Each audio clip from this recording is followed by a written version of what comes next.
Admiral Lisa Carter stood at the window of her office on Earth Defense Station Alpha. She watched the blue planet turn slowly below her. Earth looked peaceful. It had been peaceful for 50 years. While the galaxy burned with war, Earth stayed safe. Lisa remembered the day the war started. The Xanathi Empire and the Coalition of Free Worlds had been fighting for decades. Millions of ships, billions of lives lost. But Earth said no. Earth would not pick a side. "Admiral, we have a problem," said her aide, walking into the office. Lieutenant Sam Rodriguez looked worried. He was young, maybe 26 years old. His uniform was clean and pressed. "What kind of problem?" Lisa asked. She turned away from the window. Another colony ship missed its check-in time. That makes 6 this month. Lisa felt a cold feeling in her stomach. Earth had many colonies in the outer systems. They were supposed to send messages every week, but lately some had gone quiet. "Which one this time?" she asked. "New Denver?" "They were supposed to call yesterday." Lisa walked to her desk. She touched the screen and saw a map of human space. Red dots showed the missing colonies. They were all far from Earth, near the edge of human territory. "Get me Captain Jake Morrison," she said. A few minutes later, Jake's face appeared on the screen. He was on his ship, the EDS Guardian. Jake was 34 and looked tired. His dark hair was messy. "Admiral, what can I do for you?" Jake asked. "I need you to check on New Denver. They missed their call." Jake rubbed his face. "That's the 6th one, right?" "Something's not right out here." "I know, but we have to follow protocol. Go look." "Report back." "Yes, ma'am." The screen went dark. Lisa looked at the map again. The red dots seemed to stare back at her.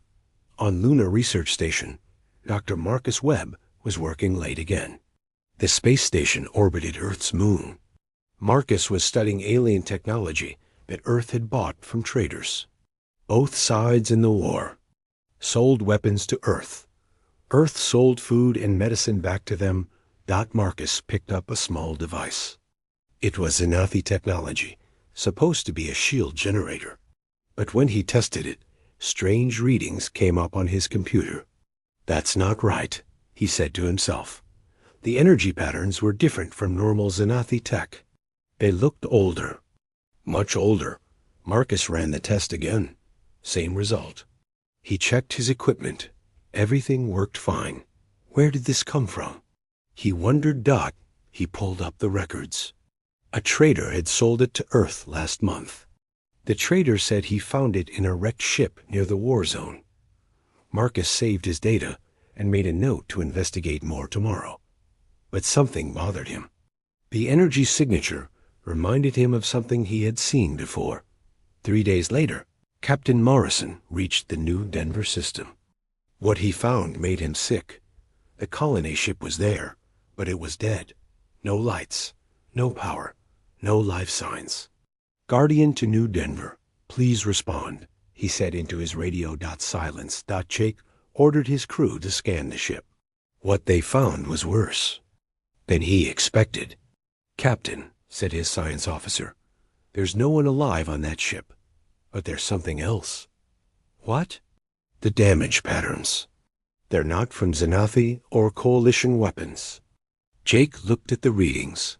Huge holes were burned through the ship's hull.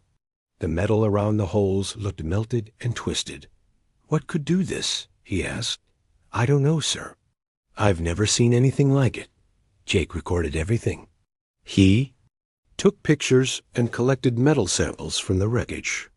Then he flew back to Earth as fast as he could. Admiral Carter read Jake's report 3 times. Then she called Dr. Webb. "Marcus, I need you to look at something," she said. An hour later, Dr. Webb was in Carter's office. Jake was there too, looking grim. "Show him the samples," Carter said. Marcus examined the twisted metal under a microscope. His face grew pale. "This energy signature," he said slowly. "I've seen it before. Where? Carter asked. In some tech that traders brought us. I thought it was old Xanathi equipment, but now I'm not sure. Jake leaned forward. What are you saying? I think someone else is out there. Someone we haven't met yet. Carter felt that cold feeling again. How many ships could do this kind of damage? I don't know, Marcus said. But if they destroyed New Denver this easily, they could destroy any of our colonies. Carter called an emergency meeting of the Earth Council. The 12 leaders of Earth's regions gathered in the Great Hall in Geneva. We have a situation, Carter told them. She explained about the missing colonies and the strange weapon signatures. Council leader, Patricia Stone from North America, spoke. First, you're asking us to abandon 50 years of neutrality because of some metal samples? I'm asking you to prepare for a possible threat, Carter replied. The war is not our problem, said Council Leader Chun Wei from Asia. Earth is safe. Earth is prosperous. Why should we risk that? The debate went on for hours. Some wanted to investigate. Others wanted to ignore the problem and hope it would go away. In the end, they voted 7-5. Earth would continue its policy of neutrality. Carter left, the meeting feeling frustrated. She knew something bad was coming. She could feel it.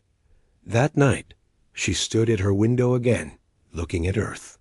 The planet still looked peaceful. But Lisa knew that peace might not last much longer. In space, far beyond human territory, something ancient was stirring.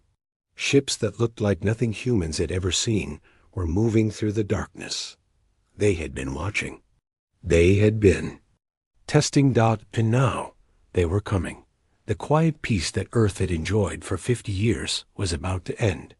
Whether Earth was ready or not, the war was coming home. The alarm started screaming at 3 a.m, Earth time. Admiral Lisa Carter jumped out of bed and ran to the command center. Officers were rushing around, pointing at screens and shouting orders. Report! Carter yelled over the noise.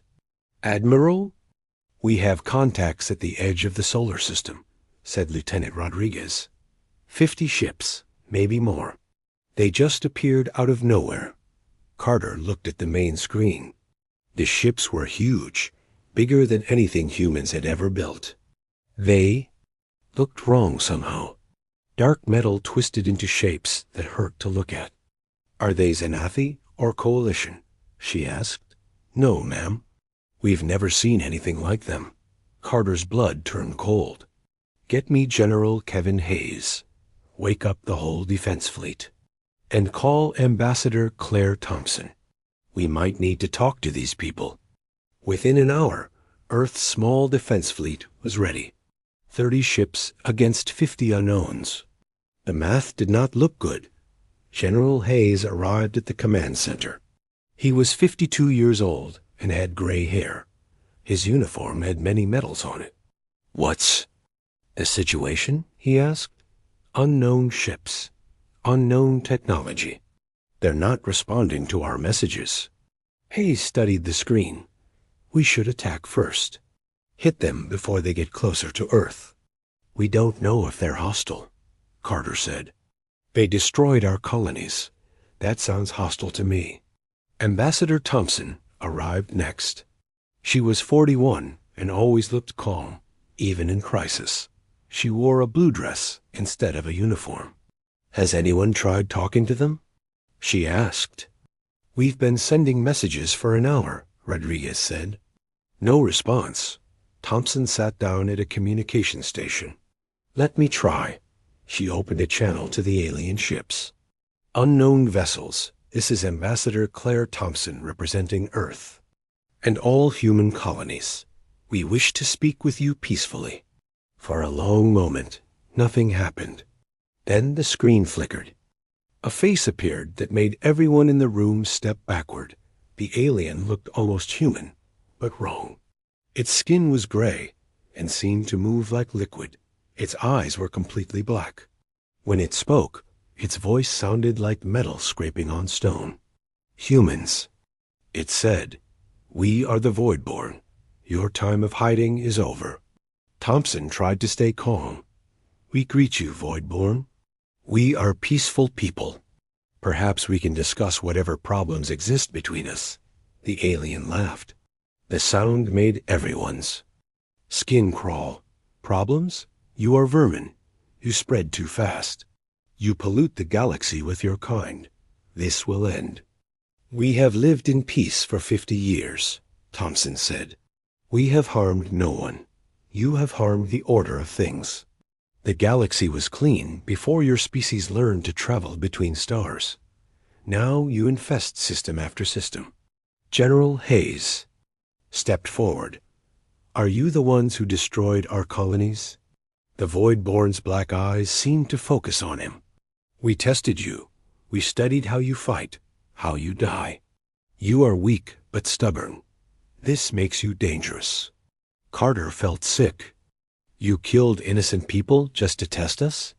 We kill all vermin eventually. Your colonies were simply first. The transmission cut off. A moment later, new alarms started ringing.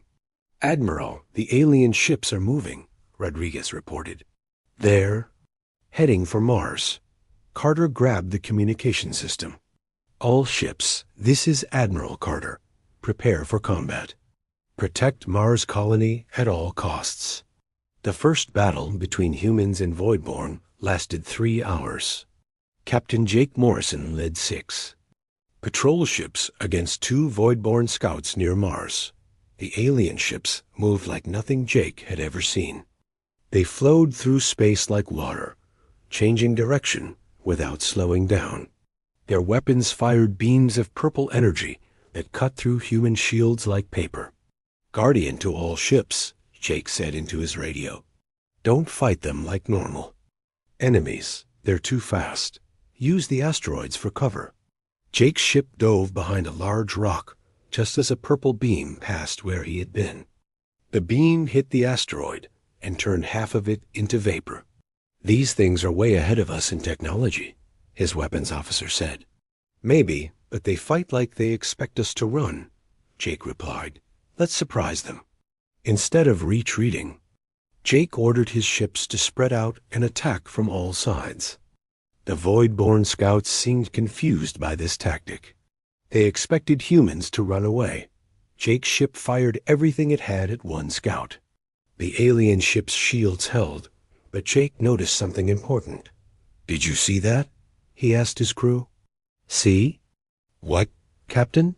Their shields flickered for just a second when we hit them with everything at once. Jake called the other ships.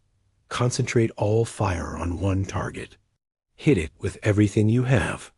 The 6 human ships fired together. Purple and white beams lit up space. The Voidborn scouts' shields failed. The ship exploded in a ball of green fire. The second scout seemed shocked. It stopped moving for a moment, as if it couldn't believe what happened. That moment was enough. Jake's ships destroyed it 2 back on Earth. Dr. Marcus Webb was studying the battle recordings. What he saw gave him an idea.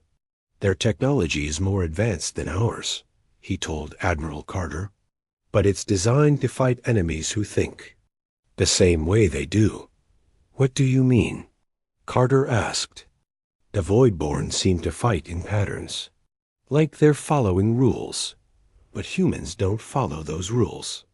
Marcus pulled up data on his computer. Look at this. When Captain Morrison attacked from multiple directions, their ships didn't know how to respond. It's like they've never seen that tactic before. Carter studied the information. Can we use this? Maybe, but we need to understand their technology better. And we need help. The help came sooner than expected. A message arrived from deep space. It was from the Xanathi Empire. Humans of Earth, the message said. We are Fleet Commander Zara of the Xanathi Empire. The Voidborn have destroyed 70% of our fleet. They have done the same to the coalition forces. We propose an alliance. Carter, Hayes, and Thompson watched the message together. The Xanathian coalition have been fighting for decades. Thompson said, if they're willing to work together, The situation must be really bad. Hayes nodded.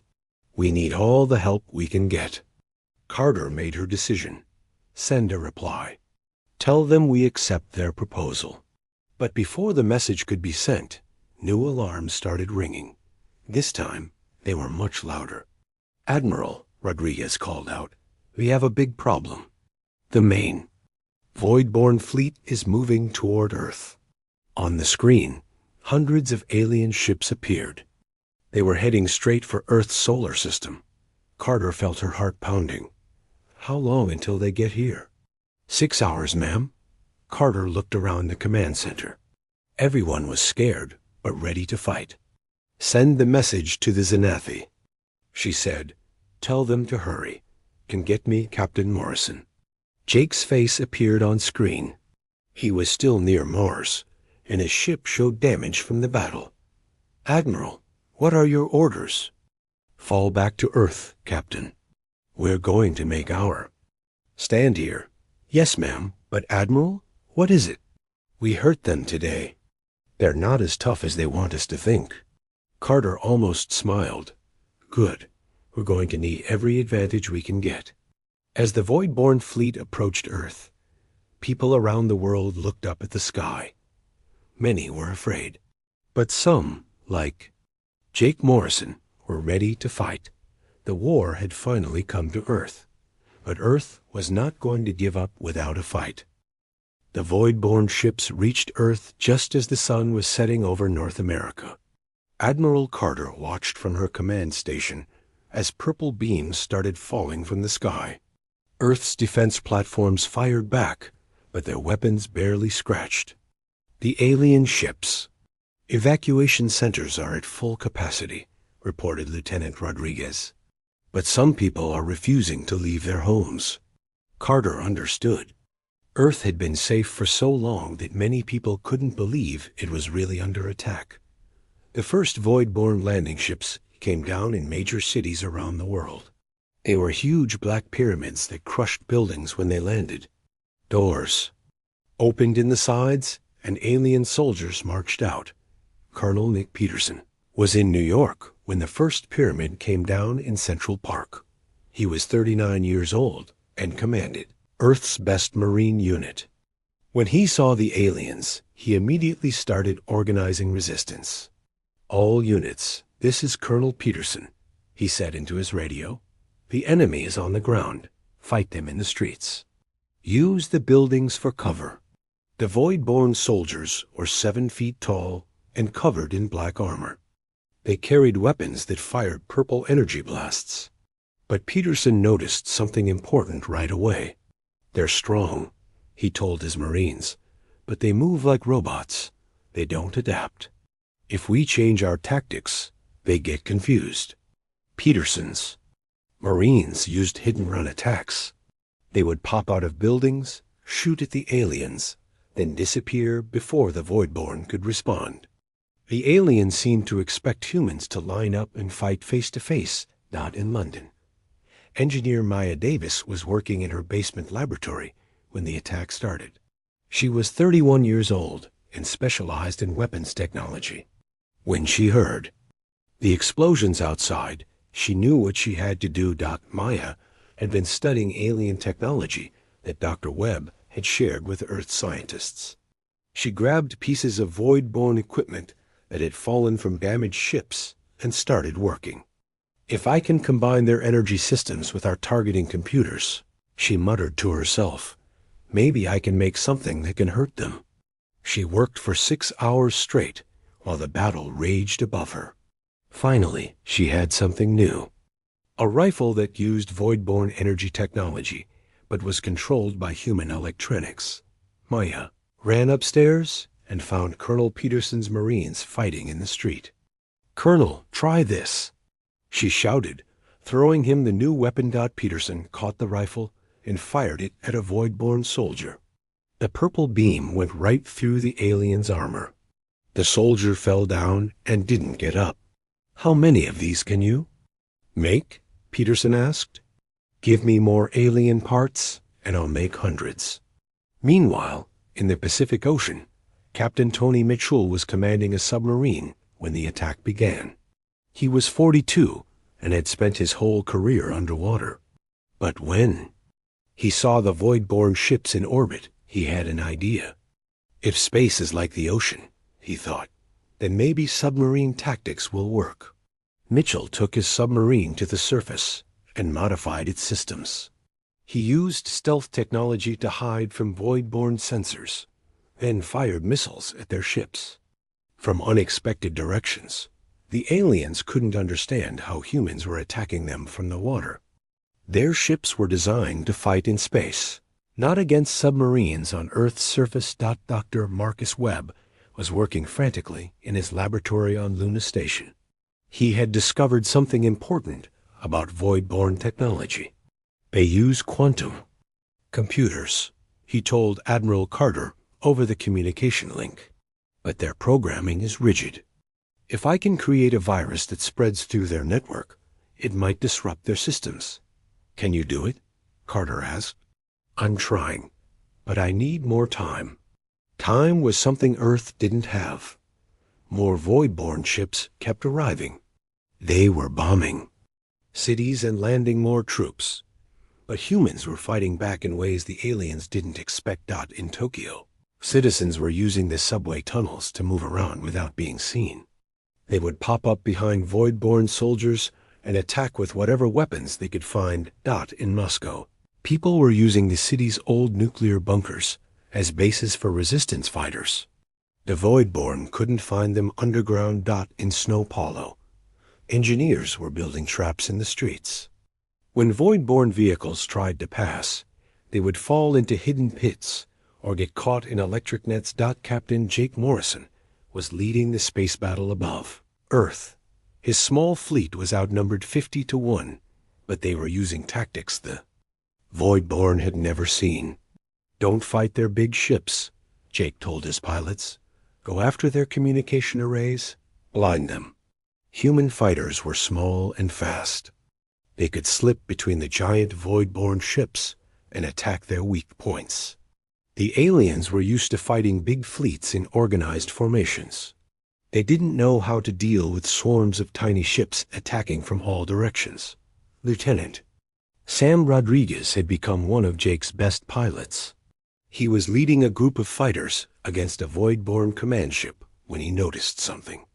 Captain Morrison, their command ship is trying to coordinate all the others, Sam reported.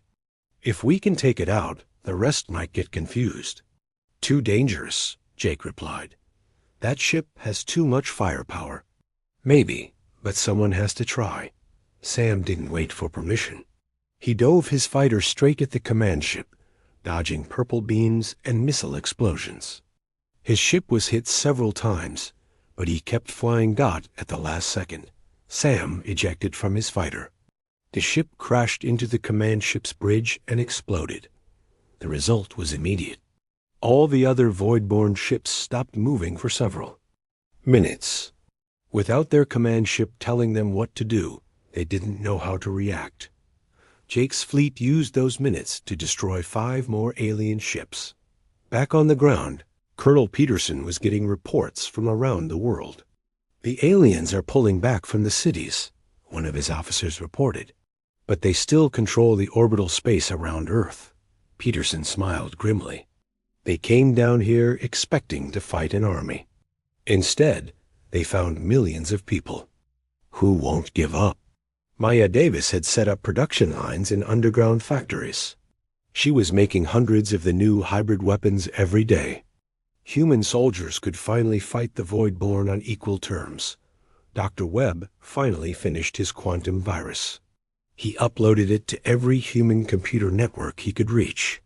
Now we wait, he told Admiral Carter. If this works, it should spread to any void-borne system that tries to hack our networks. The virus worked better than Webb had hoped. When void-borne ships tried to scan human positions, the virus infected their computers. Alien ships started having power failures and navigation problems. Some void-borne ships even crashed when their flight computers stopped working. Admiral Carter watched the battle reports coming in from around the world. Humans were winning small. Victories everywhere. They're more advanced than us, she said to General Hayes, but they've never fought anyone like us before. What do you mean? Hayes asked. They're used to fighting organized militaries, fleets in formation, armies in lines. But humans don't just have armies. We have billions of people who will fight with whatever they can find. The Void-born were learning this lesson the hard way. Every time they destroyed a human military base, civilians would take over the fight. Every time they won a battle, humans would attack them from a different direction. But the real surprise came when ships arrived at the edge of the solar system. They weren't Void-born ships. Admiral, we're getting a message from the Xanathi Empire. Rodriguez reported their fleet just arrived, and they brought coalition ships with them. Carter couldn't believe it. The Xanathi and Coalition are working together? Yes, ma'am. They say they want to form an alliance against the Void-born. For the first time in days, Carter allowed herself to hope. Put them through. The screen showed two alien faces side by side. One was a Xanathi commander with blue skin and silver eyes. The other was a coalition leader with green scales and yellow eyes. Humans of Earth, the Xanathi said. We are Fleet Commander Zara. We have come to fight beside you. The coalition leader spoke next. I am Admiral Corax. Our species have been enemies for decades. But the Void-born threaten all life in the galaxy. We must work together. Carter looked at the combined fleet on her screen. Hundreds of ships from 3 different species, all ready to fight together. Welcome to Earth, she said. Let's show these Void-born what happens when the galaxy fights back. The tide of battle was turning. Humans had proven they wouldn't give up. The Xanathi and Coalition had put aside their war to fight a greater enemy. But the Void-born had one more surprise. Waiting.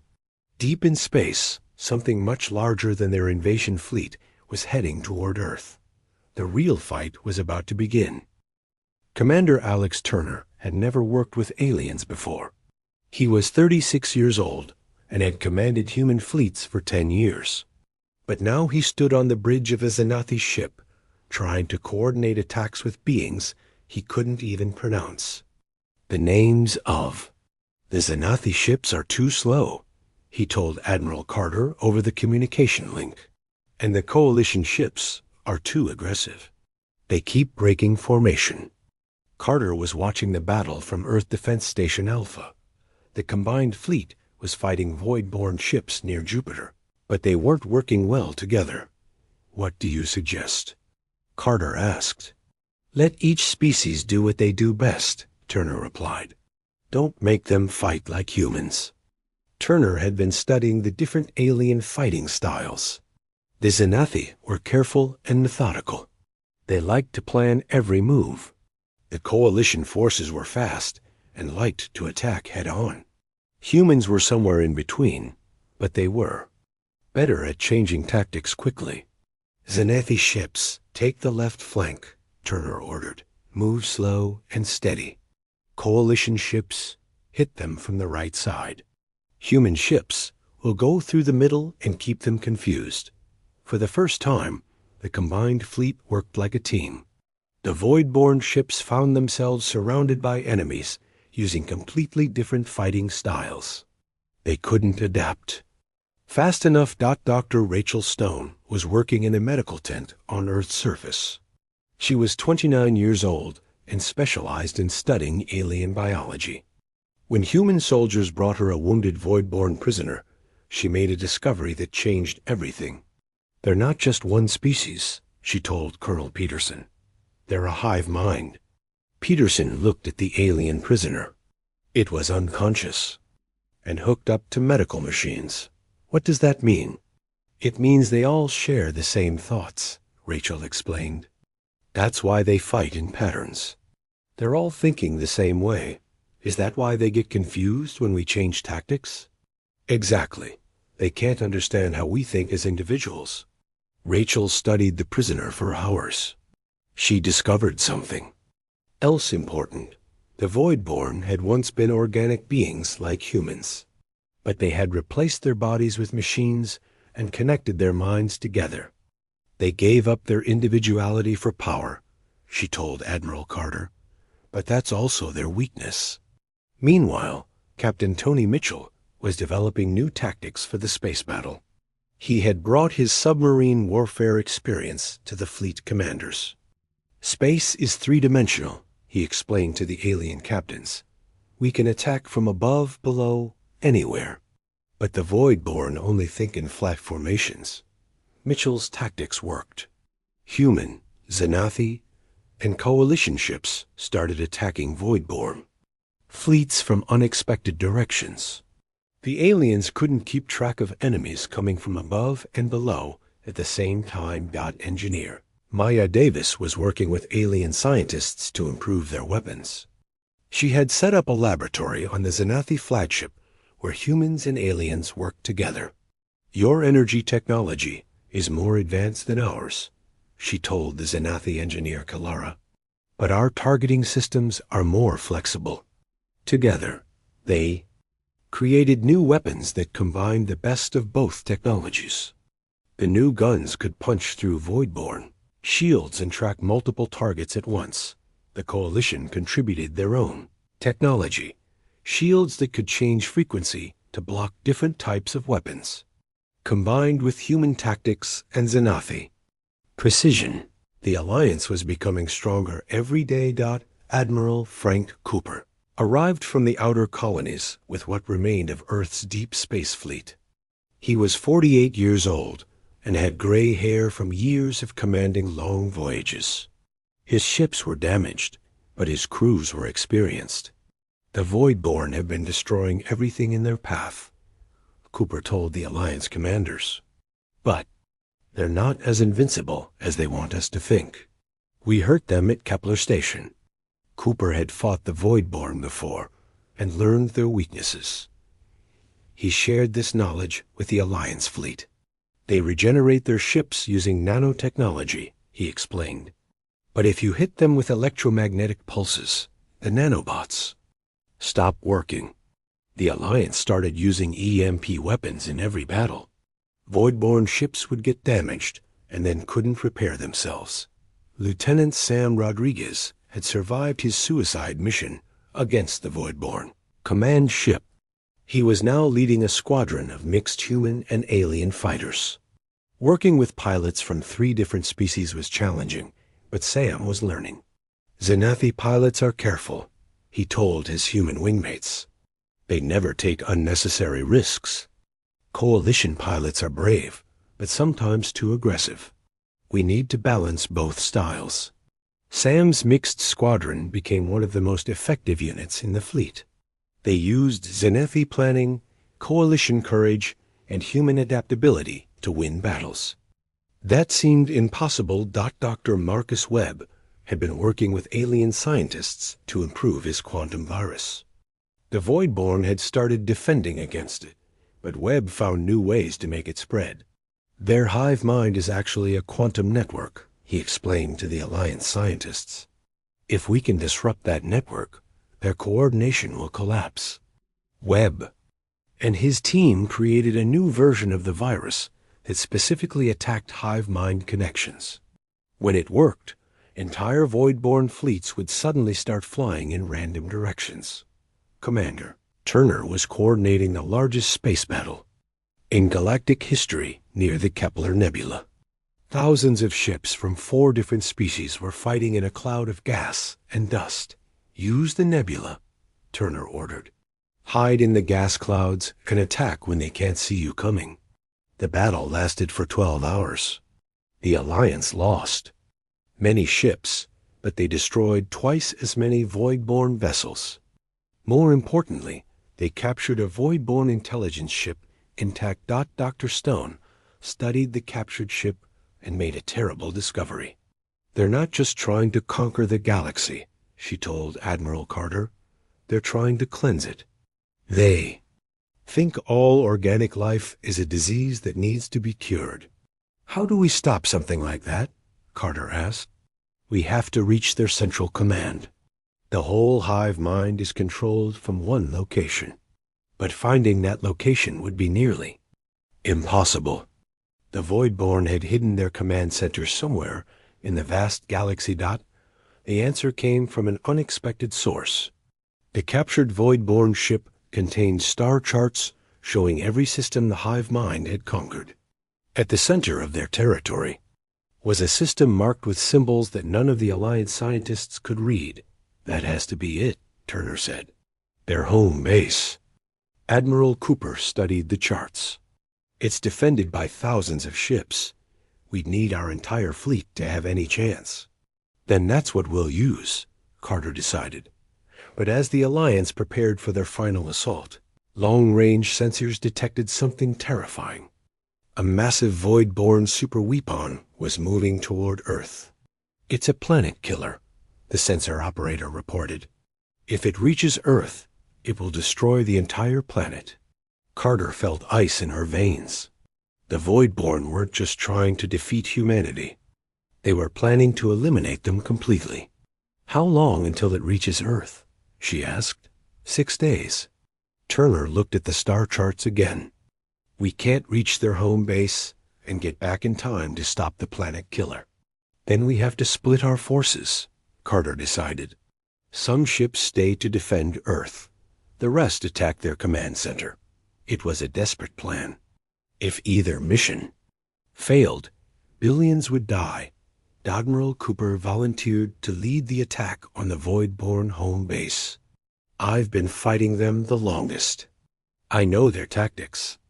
Lieutenant Rodriguez volunteered for the most dangerous mission of all, flying into the planet killer to sabotage it from inside.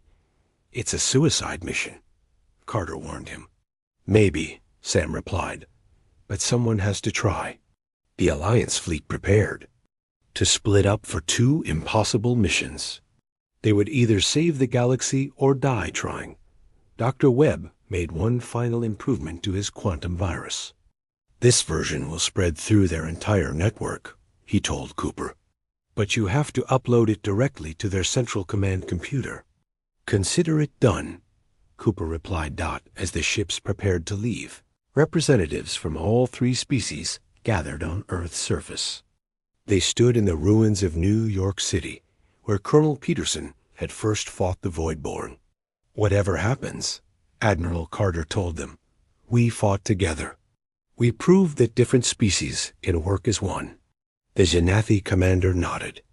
Your species has taught us much about adaptation and courage. The Coalition admiral agreed. Humans do not give up. This is a valuable trait. Carter looked up at the sky where thousands of ships from 3 worlds were preparing for battle. Let's finish this. The final battle for the galaxy was about to begin. Lieutenant Sam Rodriguez flew his fighter toward the Voidborn planet killer. The massive weapon was the size of a small moon, covered in dark metal and purple energy conduits. Behind him, 24 other pilots followed in formation. This is Rodriguez to all pilots, Sam said into his radio. Remember the plan. We go in fast, plant the bombs on the main power core, then get out. But everyone knew the truth. A planet killer was too well defended. Most of them wouldn't make it home. Sam thought about his family on Earth as purple beams filled the space around his fighter. His sister was probably in a bunker somewhere, waiting to see if the planet would survive the next few hours. I won't let you down, he whispered. At the same time, Admiral Frank Cooper was leading the main fleet toward the Voidborn home system. 500 ships from Earth, the Xanathi Empire, and the Coalition of Free Worlds flew together through hyperspace. Fleet status report. Cooper ordered. Commander Alex Turner was coordinating the different alien forces. Xanathi ships are in formation and ready. Coalition forces are eager to fight. Human ships are standing by. Cooper looked at the star charts one more time. They were about to attack the heart of the Voidborn Empire. If they failed, there would be no second chance.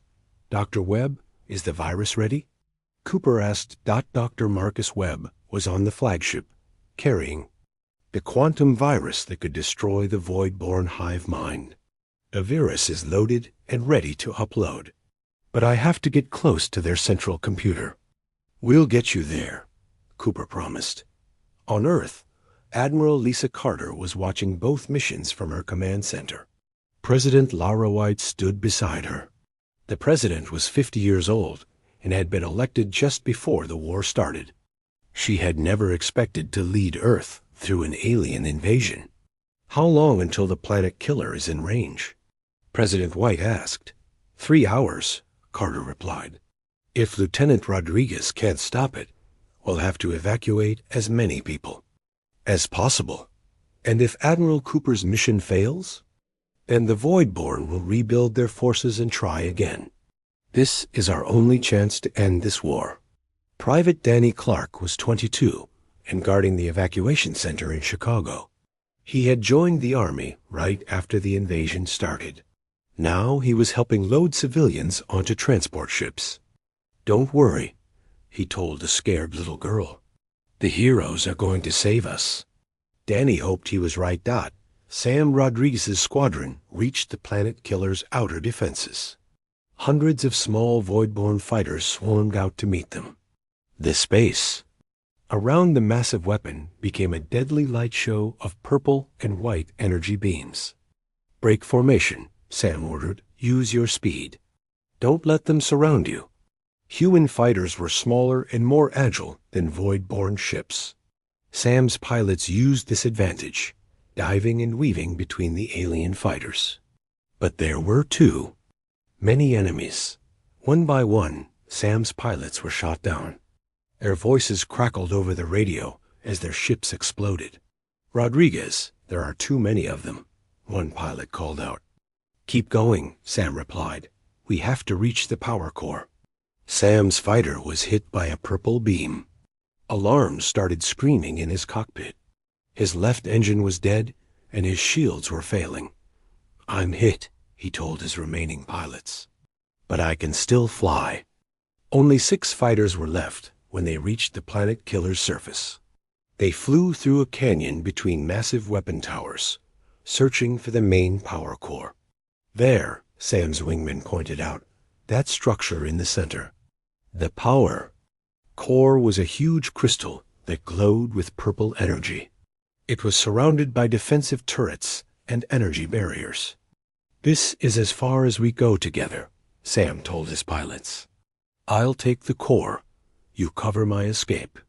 Sam, that's suicide, his wingman protested. Maybe, but if I don't try, Earth dies. Sam dove his damaged fighter toward the power core. Purple beams crossed in front of him. His ship was hit again and again. Pieces of his fighter broke off and spun away into space at the last second. Sam ejected from his fighter and activated the emergency rocket pack on his spacesuit. His ship crashed into the power core and exploded. The explosion started a chain reaction. Energy conduits throughout the planet killer began overloading. The massive weapon started to shake itself apart. Sam's rocket pack carried him away from the explosion, but he was badly hurt. His radio was broken, and his oxygen was running low. At least Earth is safe, he thought as darkness closed in around him. Meanwhile, Admiral Cooper's fleet had reached the Voidborn home system. What they found there was beyond anything they had imagined. The system contained thousands of Voidborn, ships orbiting an artificial planet made entirely of metal and machinery. At the center of the planet was a massive tower that pulsed with quantum energy. That's their hive mind center, Dr. Webb said. Everything they think comes from that tower. Cooper studied the enemy formations. They're not expecting us. All their ships are in defensive positions around the planet. Should we use the element of surprise? Commander Turner asked. No. We go in fighting. Show them we're not afraid. The Alliance fleet charged straight at the Voidborn home system. The battle that followed shook the fabric of space itself. Zenith ships fired their heavy weapons with careful precision. Coalition forces attacked with wild courage. Human ships darted between the larger vessels, striking at weak points and causing confusion. The Voidborn fought back with everything they had. Their ships launched clouds of purple energy that dissolved anything they touched. But the Alliance kept coming. Admiral Cooper's flagship took heavy damage as it fought through the Voidborn defenses. His bridge was filled with smoke and sparks. "We have to reach that tower," Cooper told his crew, "no matter what it costs." Dr. Webb was preparing to upload his virus when the ship shook from another hit. "I need to get closer to the tower. The quantum field is too strong for remote transmission. Turner, get us a path to the surface." Cooper ordered. Commander Turner coordinated a massive assault on the Voidborn planet. Alliance ships sacrificed themselves to clear a path for Cooper's flagship. The ship crashed through the planet's atmosphere and landed near the base of the hive mind tower. Cooper and a team of Marines escorted Dr. Webb through the alien structure. Inside the tower, they found something horrifying. Thousands of Voidborn were connected to machines by cables and wires. They stood motionless, their eyes glowing with purple light. "The entire species is here," Webb whispered. "They've all given up their individual minds." At the center of the chamber was a massive computer that hummed with quantum energy. Webb approached it carefully and began connecting his equipment. "The virus is uploading," he reported. "But their security systems are fighting it." Voidborn. Soldiers suddenly appeared at the chamber entrances. Cooper and his Marines fought desperately to protect Webb while he worked. "How much longer?" Cooper shouted over the sound of weapons fire. "Almost there," Webb replied. "Just a few more seconds." The virus finished uploading just as the chamber filled with Voidborn soldiers. Webb's computer screen showed the virus spreading through the hive mind network. All around them, the connected Voidborn began to collapse. The purple light faded from their eyes. For the first time in centuries, they were thinking as individuals again. But freedom was too much for minds that had been connected for so long. One by one, the Voidborn simply shut down. They chose to die rather than live as separate beings. The hive mind tower began to collapse. Cooper grabbed Webb and ran for their ship as the entire structure fell around them. In space, the Voidborn fleet suddenly stopped fighting. Without the hive mind to coordinate them, the ships drifted aimlessly. Some fired randomly. Others simply went dark. The war was over. Back at Earth, search and rescue teams found Sam Rodriguez floating unconscious. In space, his oxygen had run out, but the rescue ship's medical team brought him back to life. When Sam woke up in the hospital, Admiral Carter was there waiting. "Did we win?" Sam asked weakly. "We won," Carter smiled. "Earth is safe. The galaxy is free."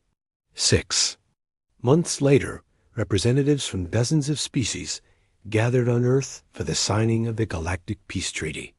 President White stood before the assembly and spoke about the future. "This war taught us that different species can work together," she said. "We are stronger when we stand united." The treaty established Earth as the capital of the new galactic alliance. Humans, Xenathi, coalition members, and many other species would work together to explore the galaxy and protect each other. Admiral Carter was elected as the first commander of the Alliance Defense Force. Captain Norrison became her second in command. Dr. Webb led the new Galactic Science Council. Colonel Peterson was put in charge of training Alliance Marines. He taught soldiers from many species how to work together and adapt to any situation. Maya Davis opened the galaxy's first multi-species technology institute. Engineers from dozens of worlds came to learn how to combine different technologies. Sam Rodriguez became a flight instructor, teaching pilots from many species how to work as teams. He never talked much about his mission to the planet killer, but young pilots looked up to him as a hero. Private Benny Clark was promoted to sergeant, and assigned to protect the new Galactic Council building. He stood guard while representatives from across the galaxy worked to keep the peace. Dr. Rachel Stone continued studying alien biology, but now she focused on helping species understand each other rather than finding ways to fight. 5 years after the war, Captain Vextar watched his home world burn from the bridge of his warship. The flames reached up into the sky like angry fingers. His people were dying down there. 3 years ago, the Zephyrian collective had come from the dark space between stars. Now they were everywhere. "Sir, we are getting reports from the outer rim," his officer said. The young Altarian's voice shook with fear. "The Kepler defense line has fallen. All ships lost." Vextar closed his 4 eyes. The Kepler line was their last hope. 50 warships from 12 different worlds had made their stand there. Now they were all gone. The bioships of the Zephyrians had eaten them alive. "How many refugees did we save?" he asked. 2 million, sir. But there were 50 million on the colonies. The captain felt sick. 2 million saved out of 50 million. It was not enough. It was never enough. The Zephyrians did not just kill people. They consumed entire worlds. They took everything and left nothing but empty space. On the Federation Council Station, Commander Lisa Parker read the latest reports. The news was bad, very bad. The Zephyrians had taken 47 star systems in the last month. Their bioships grew stronger with each victory. They ate the metals from destroyed ships. They consumed the energy from dead planets. "We need help," Admiral Knox said. The old man looked tired. Dark circles hung under his eyes. "Send the message to Earth again," Lisa nodded. Earth was new to the galaxy. Humans had only been traveling between stars for 200 years. Most of the older races thought they were primitive, but they were the only ones who had not been attacked yet. "What do we tell them, sir?" Lisa asked. "The truth. We are losing. If they do not help us, the Zephyrians will come for them next." Lieutenant Jake Morrison sat in the human embassy on the Federation station. He was young for a military officer, only 25 years old. But he was smart, and he understood alien cultures better than most humans. The Federation leaders did not like him much. They thought humans were too violent, too unpredictable. They preferred to talk and make treaties. Humans preferred to act. "The message has been sent," Jake told the Federation Council. "Earth will respond soon." Council leader Zorvith made a sound like laughing, but it was not happy laughing. What can one world do? "We have lost the combined fleets of 40 races. Your people have maybe a dozen ships." Jake said nothing. He had learned that silence was sometimes the best answer. Let them think what they wanted to think. The response from Earth came 3 days later. It was very short. Just 1 line of text. And a ship identification number. USS Constitution responding. Arrival in 72 hours. Admiral Knox read the message twice. "1 ship? They are sending 1 ship?" "That is what it says, sir," Lisa replied. "This is madness," Council leader Zorvith said. His tentacles waved with anger. "We asked for their fleet. They send us 1 vessel." Jake looked at the message again. He knew something the aliens did not know. Earth had been building something in secret. Something big. The military leaders had not told him what it was. But he had heard rumors. Whispers in dark hallways. Stories about a project that had taken 20 years to complete. "Maybe 1 ship is enough," Jake said quietly. The council members looked at him like he was crazy. But Jake just smiled. Out in the cold darkness of space, something moved. It was huge, bigger than anything the galaxy had ever seen. It traveled between the stars without making a sound. Space itself seemed to bend around it as it moved. The gravitational sensors on the Federation station began to go crazy. Emergency alarms started ringing. The technicians ran to their computers to see what was happening. "Sir, we are detecting massive gravitational distortions," the sensor operator reported. "Something big is coming through hyperspace." Admiral Knox frowned. "How big?" "I don't know, sir. The readings don't make sense. It's like a small moon is moving through space." Lisa Parker felt her heart start to beat faster. Could it be? Could the humans have actually built something that could help them? The Zephyrian Advance Fleet was only 6 hours away from the Federation station. Their bioships looked like giant insects made of metal and flesh. They had mouths full of sharp teeth that could bite through the hull of any ship. Their weapons fired living ammunition that ate through armor like acid. The Federation fleet was ready to run. All the civilian ships had already escaped to the outer systems. Only the military vessels remained. 43 ships against 300 Zephyrian bio-vessels. It was not a fair fight. "Sir, hyperspace window opening," the sensor operator called out. "Something is coming through." Jake Morrison stood up from his chair. He could feel something different in the air, like electricity before a storm. The other officers could feel it too. Even the aliens seemed nervous. "Distance?" Admiral Knox asked. 2 million kilometers and closing. "Size?" The sensor operator checked his readings 3 times before he answered. "Sir, I'm reading 15 kilometers long. That can't be right." "Check again." "I've checked 5 times, sir. 15 kilometers long. Mass readings are off the charts." Council Leader Zorveth made a choking sound. "Impossible. No ship could be that large." Jake Morrison smiled. "You don't know humans very well.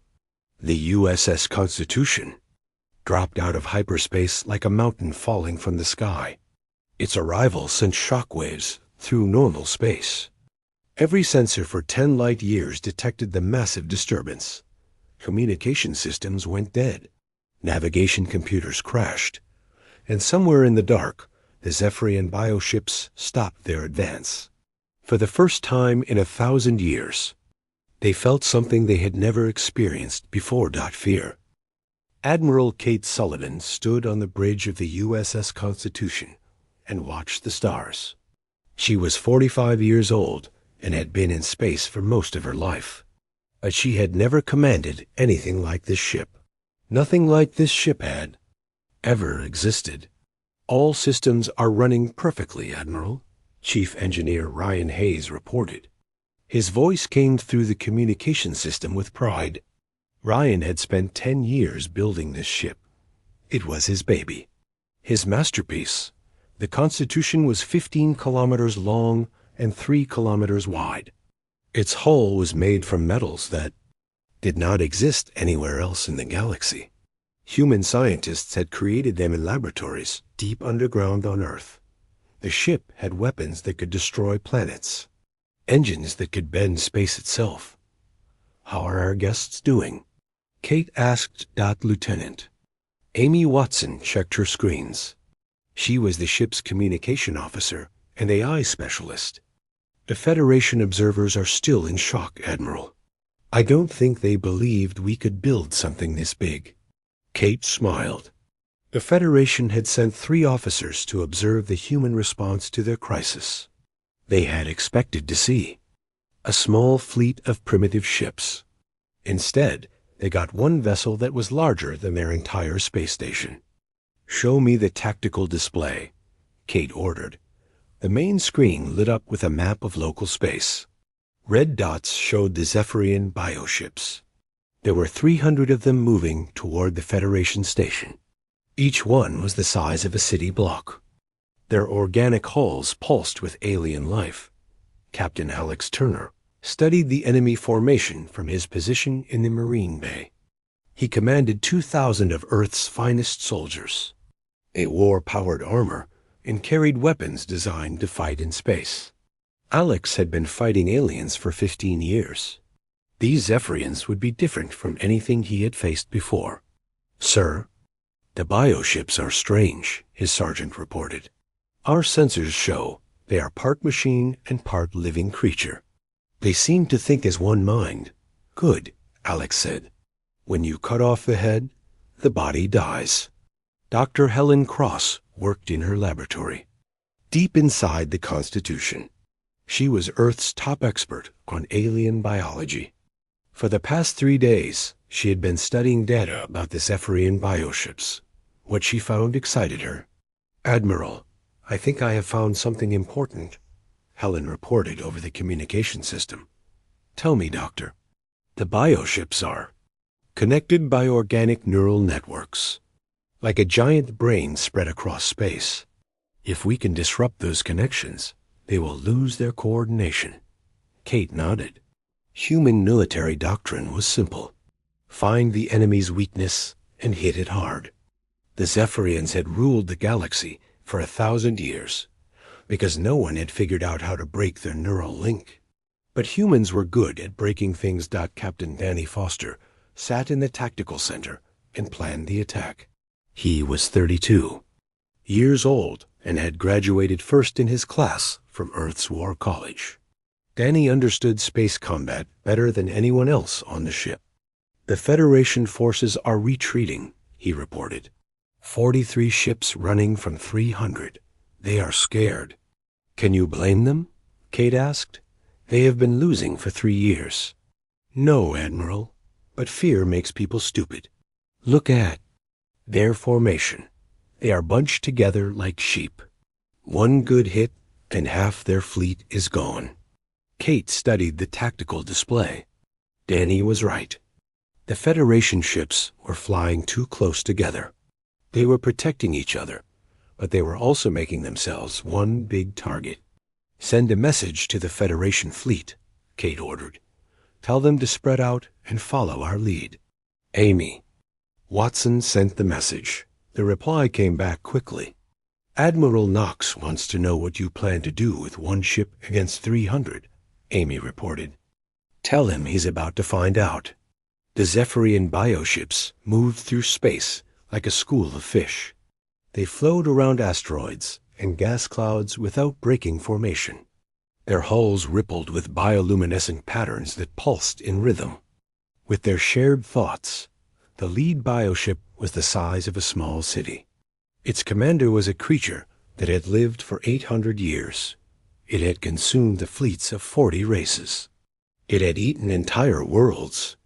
The sight of one large human ship did not worry it, but something was wrong. The neural link that connected all the bioships carried whispers of uncertainty. Some of the younger vessels reported strange sensor readings. The human ship was different from anything they had encountered before. Navigator Rachel Stone guided the Constitution through space with movements that should have been impossible. A massive ship turned and twisted like a fighter craft. It accelerated and stopped so quickly that the artificial gravity systems had to work overtime to keep the crew from being crushed. "How are we moving like this?" one of the Federation observers asked. He was a Centauri captain named Dexiner. His race had been building ships for 5,000 years, but he had never seen anything move the way the Constitution moved. "Gravitational manipulation," Rachel explained. "We don't push against space. We fold it around us. That's impossible. The energy requirements would be enormous." Rachel smiled. "We have enormous energy sources." Chief Tactical Officer Ben Rodriguez prepared the ship's weapons for combat. The Constitution had 48 main guns, each one larger than most Federation ships. It had defensive systems that could stop a meteor shower.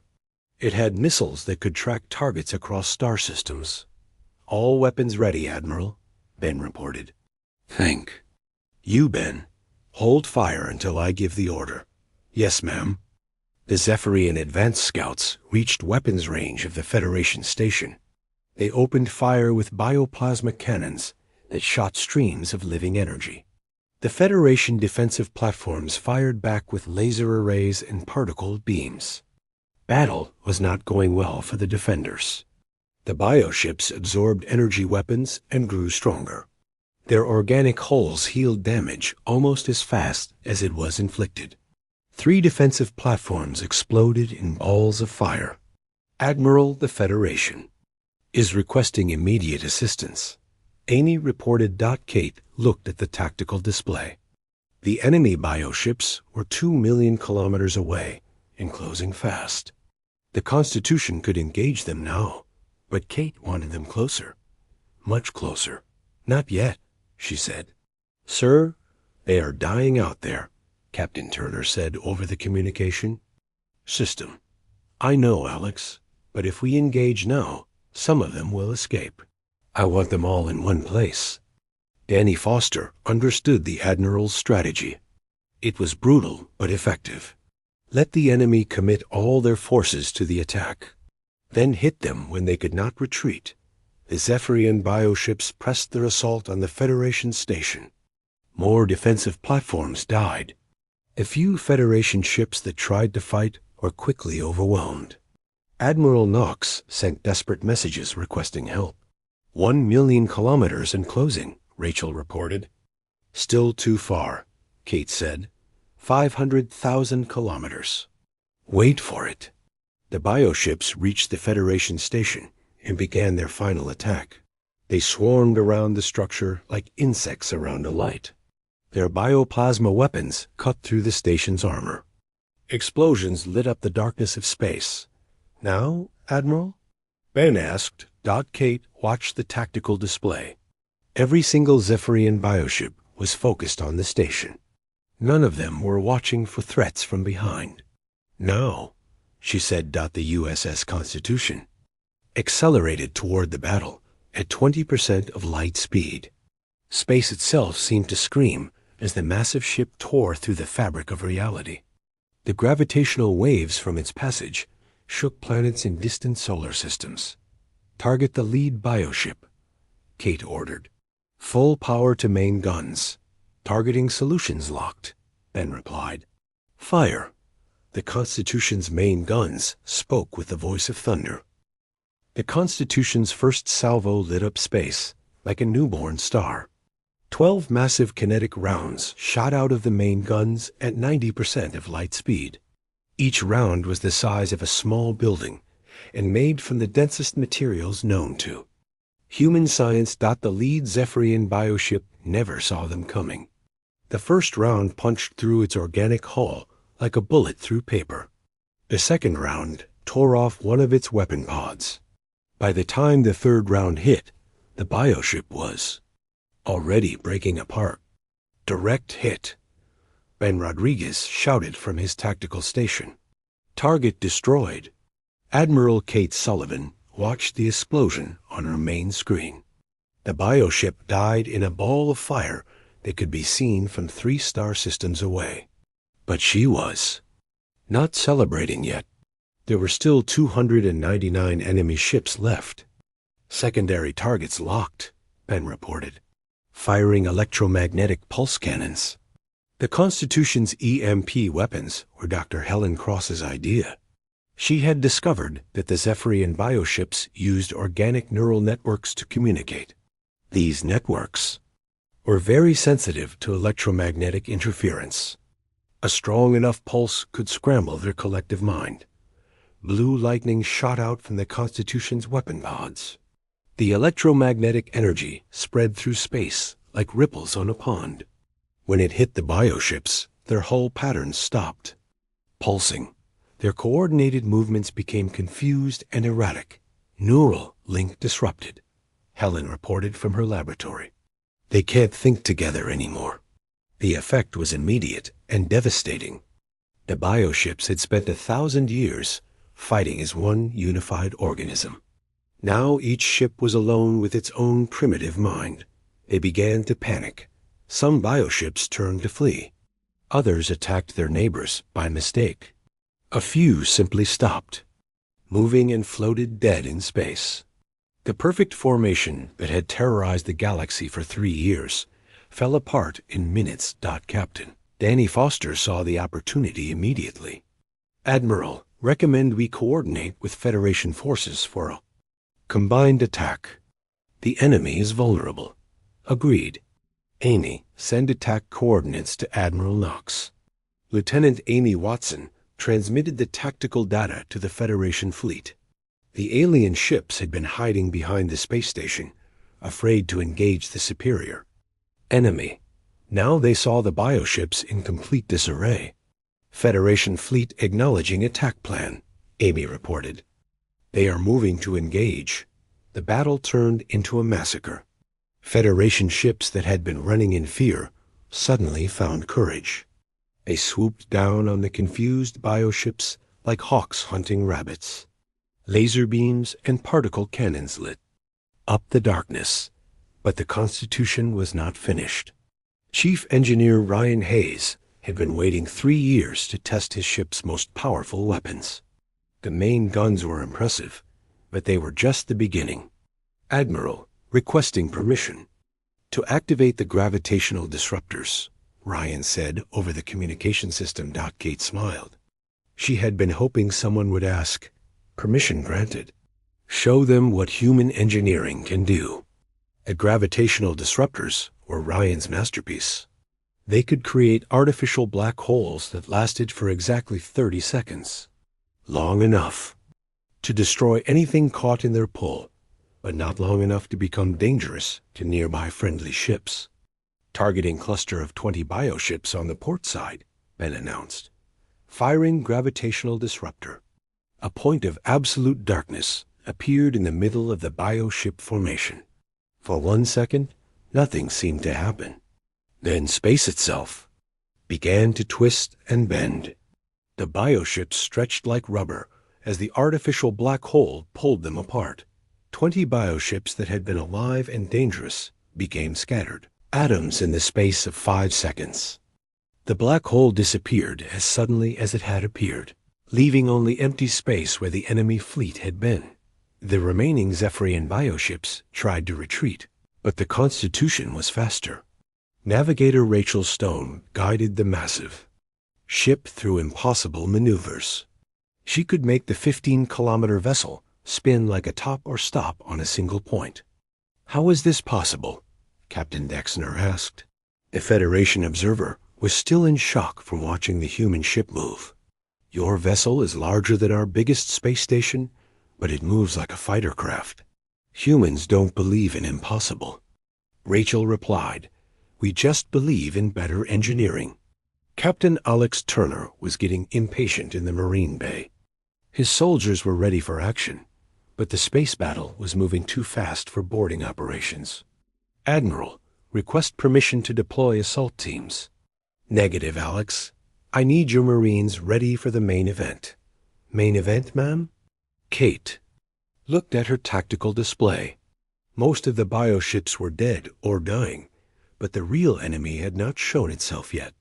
Intelligence reports said the Zephyrians had a command vessel somewhere in the area, something much larger and more dangerous than the bioships they had already destroyed.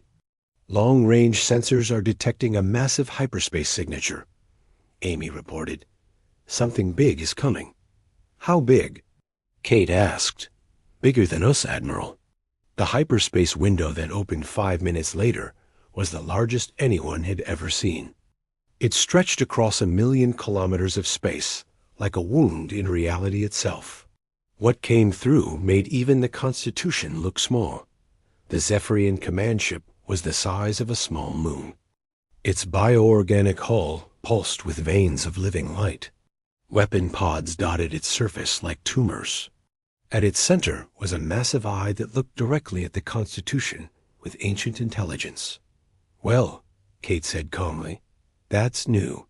The command ship spoke directly into the minds of everyone in the local area.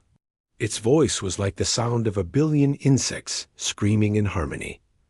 I am the Overmind. I have consumed 1,000 worlds. I have destroyed 10,000 fleets. You will surrender your vessel, or I will add your bones to my collection. Kate activated the ship's external communication system. Her voice carried across space with the confidence of someone who had never lost a battle. This is Admiral Kate Sullivan of the United Earth Navy. You are trespassing in Federation space and threatening civilian populations. Surrender now, or face the consequences. The alien laughter that came back sounded like breaking glass. You amuse me, human. But you are only one ship. I am eternal. I am inevitable. I am death itself. That's nice, Kate replied. Ryan, charge the main cannon array. Ben, target that big eye in the center. Helen, I need to know if that thing has the same neural network weakness as the smaller ships. Working on it, Admiral, Helen said from her laboratory. The readings are strange. This ship is different. Much older. Much more intelligent. Intelligent enough to feel pain? Oh, yes. Definitely intelligent enough for that. The Overmind launched its attack first. Bioplasma beams, the size of city blocks, shot out from its weapon. Pods, the energy weapons, were powerful enough to crack planets. They hit the Constitution's shields with enough force to light up half. The solar system the human ship shook but held together. Its deflector shields absorbed most of the damage. What got through was stopped by 3 meters of battle armor, made from materials that existed nowhere else in the universe. Shields at 80%, Ryan reported. Hull integrity holding. Return. Fire, Kate ordered. The Constitution's response was immediate and overwhelming. All 48 main guns fired at once. Gravitational disruptors created a dozen black holes around the enemy command ship. Electromagnetic pulse cannons sent blue. Lightning dancing across its hull dot, the Overmind screamed in pain and surprise. In 1,000 years of conquest, nothing had ever hurt it this badly. Its ancient mind struggled to understand how one ship could be so powerful. Impossible, the creature shrieked. What are you? Kate's voice was cold as space itself when she answered, We're humans, and we don't like bullies. The real battle was just beginning. The Overmind's massive form writhed in space as the Constitution's weapons tore into its hull. Bioorganic armor that had protected it for centuries cracked and bled. But the ancient creature was far from dead. It had survived this long by being smart, not just strong. Hull breach detected on the enemy command ship, Amy Watson reported. Multiple sections are venting atmosphere. Admiral Kate Sullivan studied the tactical display. The Overmind was hurt, but still dangerous. Its weapon pods were already regenerating. The bioship could heal itself faster than most ships could be repaired. Colonel Adams, you're up, Kate announced over the communication system that Colonel Steve Adams had been waiting for this moment. He commanded the Constitution's elite boarding teams. These were not ordinary soldiers. They were specially trained for combat inside alien vessels. Each Marine wore powered armor that could survive in the vacuum of space. Roger that, Admiral. Launching assault pods now. 20 small craft shot out from the Constitution's launch bays. Each pod carried 10 Marines armed with weapons, designed to fight biological enemies. Steve had studied the intelligence reports about Zephyrian bioships. He knew what his teams would face inside. The assault pods punched through the Overmind's damaged hull like bullets through flesh. Inside the alien ship, the Marines found a nightmare landscape of living corridors and breathing walls. The ship itself was alive, and it did not want intruders. This place smells like death, Sergeant Kate Brown said over the radio. Her team had landed in what looked like a stomach. The walls pulsed with digestive acids that could dissolve steel. Stay together and watch for defensive organisms, Steve ordered. Intelligence reports warned about bioweapons that lived inside Zephyrian ships. Creatures designed to hunt and kill boarders. The first attack came 5 minutes after landing. Tentacled monsters the size of cars dropped from the ceiling. They moved fast and struck with poisoned claws. But human Marines were ready for them. Contact! Multiple hostiles! Shouted Corporal Mike Taylor. His squad opened fire with explosive rounds designed to damage organic targets. The bullets burst inside the creatures like tiny grenades. The monsters died quickly. Human weapons were brutal and effective. The Zephyrians had never faced enemies who brought explosives to a biological fight. Back on the Constitution's bridge, Dr. Helen Cross monitored the boarding operation through the Marines' helmet cameras. She was also studying the Overmind's neural patterns with her sensors. "Admiral, I'm detecting interesting changes in the target's brain activity," Helen reported. "The boarding teams are causing more than physical damage. They're disrupting its thought processes." "Explain," Kate ordered. "The Overmind is like a massive brain, but it's never had to deal with infections before. Our Marines are like viruses in its nervous system. It's starting to panic." Kate smiled grimly. Fear was a human weapon that worked on any intelligent enemy. Even ancient aliens could be scared if you hurt them badly enough. Inside the bioship, Steve Adams led his team toward the command center. They moved through corridors that tried to crush them and past organs that spat acid. A powered armor protected them, but it was like walking through the digestive system of a dragon. "Sir, we're getting readings of massive neural activity ahead," reported Lieutenant Lisa Stone. She was the team's technical specialist. Her sensors could detect bioelectrical patterns through the ship's hull. "That's our target," Steve said. "The brain of this thing." They found the Overmind's consciousness in a chamber the size of a cathedral. It was a massive organic computer made of living tissue. Electrical impulses flowed through it like lightning. This was where the creatures' thoughts were born. "Plant the charges," Steve ordered. The Marines carried special explosives designed by human scientists. They were not meant to destroy the brain, but to disrupt it. Neural disruptors that would scramble the Overmind's thoughts without killing it immediately. Meanwhile, the Constitution continued its assault on the command ship's exterior. Navigator Rachel Stone guided the massive vessel in close combat maneuvers that should have been impossible. She brought the ship within point-blank range of the Overmind's weapon pods. "All guns, continuous fire," ordered Chief Tactical Officer Ben Rodriguez. "Don't give it time to regenerate." The Constitution's weapons fired in a steady rhythm. Main guns, pulse cannons, and gravitational disruptors worked together to tear the enemy ship apart. Explosions lit up space like fireworks, but the Overmind was fighting back with desperate fury. Its remaining weapon pods concentrated their fire on the Constitution's engines. Bioplasma beams hot enough to melt mountains struck the human ships. Rear sections, engine room taking heavy damage. Chief Engineer Ryan Hayes reported, "I'm losing power to the starboard engines." Kate felt the ship shudder under the alien assault. The Constitution was strong, but it was not invincible. They needed to end this fight quickly. "Steve, how much longer?" she asked over the radio. 30 seconds, Admiral. Almost finished planting the charges." Inside the bioship, the Marines completed their mission and prepared to evacuate. But the Overmind had realized what they were doing. The ship's immune system was responding with everything it had. "Sir, we've got company." Sergeant Brown shouted. Warrior organisms, the size of tanks, came charging down the corridors. These were the ship's white blood cells, designed to destroy any infection.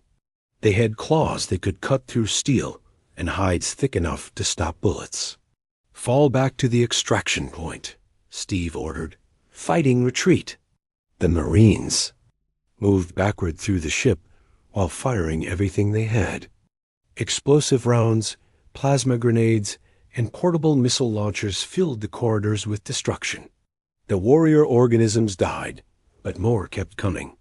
Extraction pods launching now. Amy announced from the Constitution. The small rescue craft punched through the bioship's hull just as the neural disruptors exploded.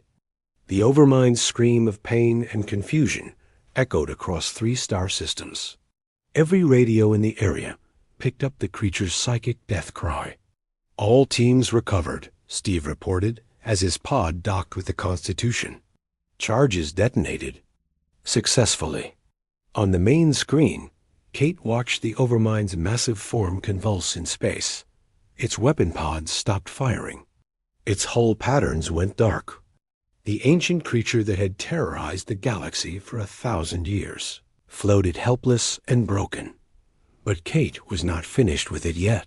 The Overmind had killed billions of innocent people. It had destroyed entire civilizations. It deserved more than a quick death. "Amy, open a channel to the enemy command ship," Kate ordered. "Channel open, Admiral." Kate's voice carried across space with the cold authority of justice itself. "Overmind, this is your final warning. Surrender now and order all your forces to withdraw from Federation space. Refuse, and I will show you what humans do to monsters." The reply came back weak and broken. The creature's mental voice was filled with pain and confusion.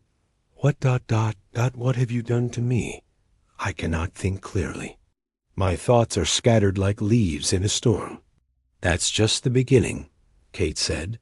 "Surrender now or face complete neural isolation. We will cut you off from every bioship in your fleet. You will spend eternity alone with your thoughts." For the first time in 1,000 years, the Overmind knew true fear. "I surrender," the creature whispered. "Please, no more pain." Kate looked around her bridge at the faces of her crew. They had done the impossible. One human ship had defeated an enemy that had conquered half the galaxy. "Communications Officer Miller, patch me through to Admiral Knox." Kate said, "Communications Officer Tony Miller," established the link immediately. Admiral Knox's voice came through filled with amazement and relief. "Admiral Sullivan, this is Admiral." "Knox, I don't know how to thank you. You've saved us all." "Just doing our job, Admiral. But this is only the beginning. We need to make sure the Zephyrians never threaten anyone again." Outside the ship, the scattered remains of the biofleet began to retreat. Without the Overmind's guidance, they were just confused animals looking for a place to hide. The 3-year reign of terror was finally over, but Kate knew the galaxy would never be the same. Today, humanity had announced its arrival on the cosmic stage, and the message was clear. Earth's children did not just fight to survive. They fought to win. 3 days after the battle, the Federation Council met in emergency session. The great chamber was filled with representatives from 40 different worlds. They had come to discuss one question: what to do about the humans. Captain Nicole Green sat at the main table wearing her dress uniform. She represented Earth's government in all diplomatic matters. Nicole was smart, tough, and had no patience for political games. She knew the aliens were scared of what they had seen. "The Zephyrian threat has been eliminated," Admiral Knox reported. To the Council, "All bioships have retreated to the Outer Rim. The Overmind remains in Federation custody aboard the human vessel." Council leader Zorvith spoke for the assembled races. His tentacles moved nervously as he talked. "We are grateful for human assistance, but we must discuss the implications of what happened. One ship destroyed an entire invasion fleet. This changes everything." Nicole had expected this conversation. Fear made people suspicious. The aliens had spent 3 years losing to the Zephyrians. Now humans had won in 3 hours. That kind of power made neighbors nervous. "Earth is committed to peaceful cooperation with all Federation members," Nicole said calmly. "We responded to your request for help. Nothing more. But how?" asked Representative Vexstar. The Altarian captain had survived the destruction of his home world. "Your people have been in space for only 2 centuries. How did you build something like the Constitution?" Lieutenant Mark Johnson stood up from his seat. He had been promoted after the battle and given a new job. Earth needed someone to explain human capabilities to confused aliens. "We had good teachers," Mark said simply. For 200 years, we studied your technology. We learned from your mistakes, and we improved on your designs. Improved? Council Leader Zorvith made a sound like choking. You created weapons that break the laws of physics. Ships that move like they have no mass. How is this improvement?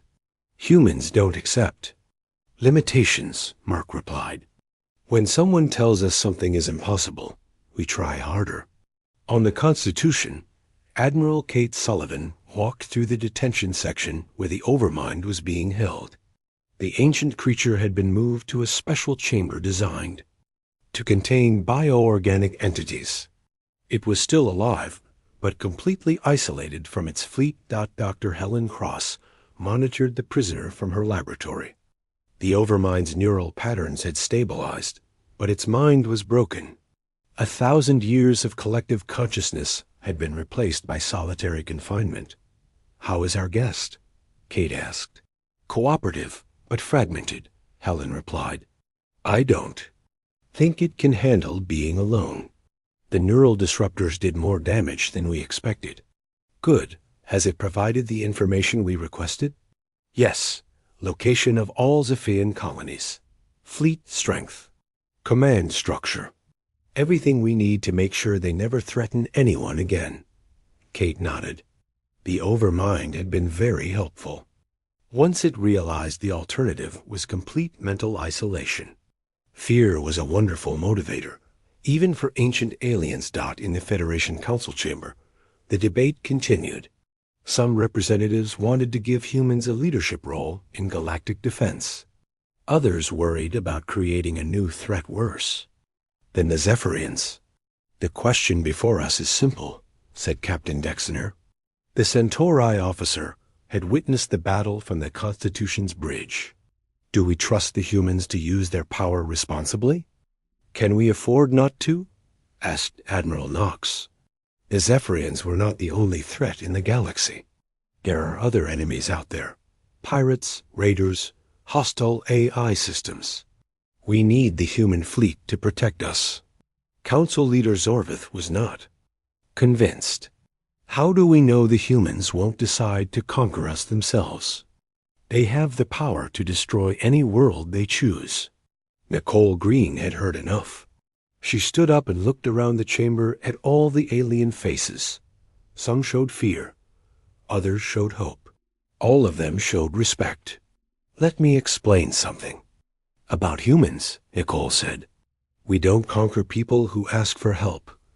We protect them. That's what we do. It's who we are. Pretty words, Zorvith replied. But power corrupts all species eventually. Then watch us prove you wrong. The final vote was close. 22 worlds voted to accept human leadership in the new Galactic Defense Alliance. 18 voted against. But it was enough. Admiral Kate Sullivan received the news while standing on her bridge. Amy Watson read the official message from the Federation Council. The United Earth Navy is hereby granted authority to coordinate all military responses to external threats. Admiral Sullivan is appointed Supreme Commander of Allied Forces. Kate smiled. It was what she had expected. When you save someone's life, they tend to trust you with their safety. Amy, send a message to Earth Command. Tell them to accelerate production on the new ships. We're going to need a bigger fleet. How many ships, Admiral? All of them. 2 weeks later, construction began on 20 more vessels like the Constitution. Each ship would be larger and more powerful than the last. Human shipyards worked around the clock to build a fleet that could protect an entire galaxy. But Earth was not just building warships. They were also sharing technology with their new allies, gravitational manipulation, advanced materials, weapon systems that could stop any threat. Lieutenant Mark Johnson, now promoted to ambassador, worked with Federation scientists to upgrade their defenses. The old fear-based military doctrine was replaced with human aggression and innovation. People learn quickly. Mark told Dr. Zorith, a Vulcan scientist working on shield technology. When the alternative is extinction, Learning becomes urgent, the alien replied. On the outer rim of Federation space, the scattered Zephyrian bioships tried to regroup.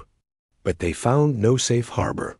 Human patrol ships hunted them down one by one. The creatures that had terrorized the galaxy for 1,000 years became hunted animals, running for their lives. The few bioships that tried to fight back were destroyed quickly. The humans had studied Zephyrian technology and developed perfect counters for every weapon. Neural disruptors, electromagnetic pulse cannons, gravitational weapons that could tear organic hulls apart. Within 6 months, the Zephyrian collective was extinct. Not one bioship remained in known space. The threat that had almost destroyed galactic civilization was gone forever. Captain Nicole Green stood before the Federation Council one final time. She had come to deliver Earth's message to the galaxy. The Zephyrian threat is ended, she announced. Their bioships are destroyed. Their colonies are abandoned. The galaxy is safe. A chamber erupted in cheers. Representatives from 40 worlds stood and applauded. Some had tears in their eyes. They had lived in fear for 3 years. Now, they could finally breathe freely. But this is not the end, Nicole continued when the noise died down. It's the beginning. Humanity has taken responsibility for protecting this galaxy. We will not fail you. We will not abandon you. And we will not let anyone threaten your worlds. Again, Council Leader Zorvith stood up slowly. The old alien looked tired but relieved. On behalf of all Federation worlds, I thank the human race. You have given us back our future, Nicole smiled. We're just getting started. In the depths of space, the USS Constitution patrolled the borders of known civilization. Its sensors watched for new threats.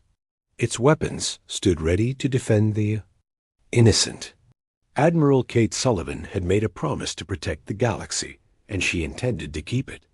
Behind the Constitution, dozens of new human ships followed in formation. The Earth fleet grew larger every month. Soon there would be hundreds of vessels. Then thousands. The galaxy had learned an important lesson. When humans made a promise, they kept it. When they declared something protected, it stayed protected. When they decided to fight, they fought to win. The arrival of humanity's battleship had shaken the heavens. But it was what came after that changed everything. Earth's children had found their place in the cosmos. They were the guardians. They, protectors. The ones who stood between the innocent and the dark. And they were just getting started. The stars themselves seemed to shine brighter, knowing that humanity was watching over them. The age of fear was over. The age of human protection had begun. In the cold vastness of space, that made all the difference.